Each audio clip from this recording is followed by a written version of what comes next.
L'arboretum de la Petite Loiterie en fait, est le fruit d'une lente maturation. Moi, j'ai découvert les arbres lors d'une première formation en espaceur, en formation continue. J'étais un jeune adulte, si j'ose dire. Et ça a été vraiment pour moi une révélation de voir à quel point il y avait de la diversité, à quel point il y avait des différences de formes, de feuilles, de fleurs, de développement.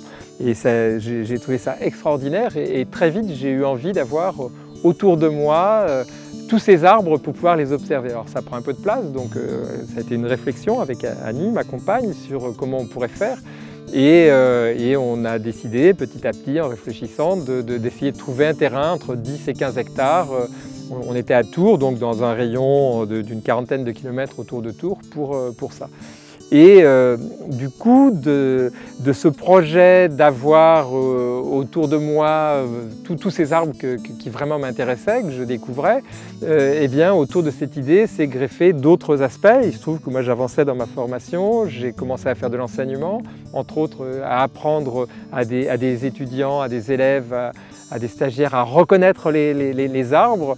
Et en me rendant compte que je n'avais jamais réellement le bon support pédagogique pour ça. Et donc, de l'idée de planter des arbres pour les avoir, je suis passé à les planter d'une certaine façon, et en particulier en fonction des formes de feuilles. Il se trouve que c'est l'entrée la plus facile pour les reconnaître, en tout cas pour les caducs en été, et où il y a beaucoup de diversité. Et donc j'ai eu envie d'organiser cette disposition en fonction des formes de feuilles. Ici les feuilles composées de type des robiniers sophora ou févier d'Amérique. Là des feuilles palmatylobées comme les érables ou les aiguilles qui sont de conifères qui sont groupées en rosettes comme les cèdres et les mélèzes. Enfin, il y a plein d'organisations possibles.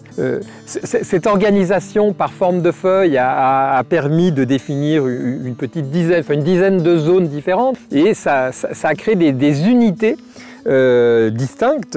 Et en fait, moi j'avais commencé à travailler sur une liste de végétaux. Ici, la palette végétale ne sont pas des arbres rares, ce n'était pas l'objectif. L'objectif, c'était ceux que l'on peut manipuler de façon régulière, que l'on soit un particulier qui veut en planter chez lui ou un professionnel qui veut aménager des jardins pour quelqu'un. Et globalement, pour représenter ces différentes formes de feuilles, on peut considérer qu'en arbre, il y a autour d'1 millier d'espèces et de variétés, donc de réparties sur ces 12 hectares, et qui sont dans des zones liées aux formes de feuilles. Alors si les feuilles ont été vraiment la première entrée qui a permis d'organiser l'arboretum, en fait, assez vite s'est imposé un autre volet que je découvrais moi aussi en parallèle, qui est l'architecture des arbres. La façon dont ils se développent, la façon dont ils se construisent au début quand ils sont jeunes et après quand ils commencent à installer leur houppier. Et du coup, l'arboretum s'est révélé être un endroit vraiment très très intéressant pour faire ces comparaisons, puisque dans un secteur donné, comme d'ici, j'aperçois les féviers d'Amérique, mais à côté il y a les noyers, il y a les lentes. Ce sont des arbres qui se construisent de façon très très différente, et ça c'est intéressant dans la compréhension du fonctionnement de l'arbre, de la lecture, de l'imagination qu'on va avoir, de la projection qu'on va avoir de comment ils seront adultes, et puis surtout c'est un outil extrêmement pertinent pour intervenir, pour faire de la taille.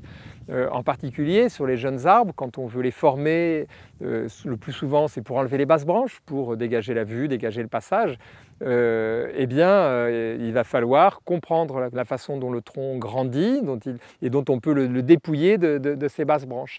Et ça, du coup, l'arboretum est vraiment, sur cet aspect-là, devenu un laboratoire vraiment intéressant. Et ce qui est vrai pour les arbres est vrai aussi pour les arbustes. Il y a eu une campagne de plantation d'arbustes, il y a à peu près 1000 espèces et variétés, et où là on a des particularités de développement qui sont très spécifiques, avec une grande variabilité et des impacts encore plus directs et plus évidents sur la façon dont on peut tailler. Et du coup, cet observatoire pour moi et pour quelques scientifiques ou des gens qui s'intéressent au sujet est devenu un lieu de transmission. Et c'est maintenant un volet qui a pris pratiquement plus d'importance en termes d'outils pédagogiques, ce côté architecture, développement et impact sur la taille, que la reconnaissance, qui elle est plus diffuse, c'est plus à l'occasion des visites ou des promenades que c'est abordé. Alors, comme l'objectif de l'arboretum, c'est de montrer les arbres un peu sous toutes leurs formes et que c'est un site d'observation, c'est un observatoire, donc on accepte, enfin en tout cas moi, j'accepte de laisser des végétaux qui sont un peu dépérissants, donc qui ne sont pas forcément très présentables, ou des végétaux qui ont été cassés par les aléas, par le vent, parfois par des gros oiseaux qui cassent la pousse terminale. Et en fait, ça me permet de voir comment eux réagissent naturellement à ces aléas, et puis ça permet de montrer. Il y a 2 frênes qui ont été cassés par des tempêtes à des moments différents, qui ont été de fait conduits en tétard. Donc tout le houppier a été enlevé au-dessus du départ des premières branches, tout ce qui était cassé, et il reste le tronc. Et même si ce n'était pas le projet du départ, eh bien, ça permet de montrer comment on peut récupérer des arbres accidentés et en faire quelque chose d'autre. De même, il y a plusieurs arbres qui sont tombés, complètement au sol, mais en restant vivants parce qu'une partie des racines était encore opérationnelle. Et ces arbres ont réagi en faisant des rejets verticaux sur le tronc qui sont devenus des troncs à part entière. Et ça permet d'expliquer en fait qu'il y a une résilience extraordinaire chez les arbres et qu'en fait des accidents peuvent leur donner des formes très particulières et qui souvent ça fabrique des arbres, ça permet d'avoir des arbres qui sont très très originaux avec beaucoup de personnalité. Et que la diversité, une fois de plus, même pour ça, elle est vraiment très intéressante. En parallèle vraiment des objectifs premiers de l'arboretum qui sont mis en place de supports pédagogiques pour la reconnaissance, pour l'usage des arbres et des arbustes, sur la façon de les tailler, la façon de les entretenir, et aussi de les planter, il y a tout un volet qui s'est mis en place petit à petit parce que j'y étais sensibilisé pour des raisons personnelles et professionnelles. Ça a été d'essayer d'être le plus cohérent possible en matière d'environnement. C'est-à-dire que l'arboretum soit un endroit où la nature peut s'exprimer, où les impacts sont positifs et le moins possible négatifs. Et en particulier, au niveau du couvert herbacé, du tapis, en fait, il y a eu une évolution. Au début, on tondait toutes les zones qui étaient plantées d'arbres en totalité et assez vite on a commencé à laisser des zones ce qu'on appelle en fauche tardive, des zones où en fait l'herbe n'est coupée qu'à l'automne, en fin septembre, courant octobre, et les plantes ont pu faire tout leur cycle, fleurir, fructifier et donc se ressemer et surtout accueillir toute une faune d'insectes, de petits mammifères, de reptiles à l'occasion qui s'installent dedans. Et donc on essaie de doser les interventions de façon un peu minimale. Alors pas simplement pour faire des économies de temps et de moyens, pour limiter le temps de tonte, mais aussi pour tout ce que ça peut apporter d'un point de vue biodiversité.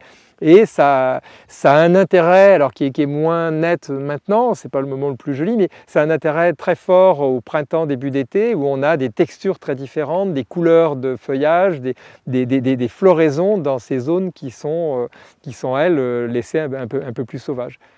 Alors, dans cette recherche de limitation des interventions, d'optimisation des interventions, toujours sur le couvert herbacé, en fait,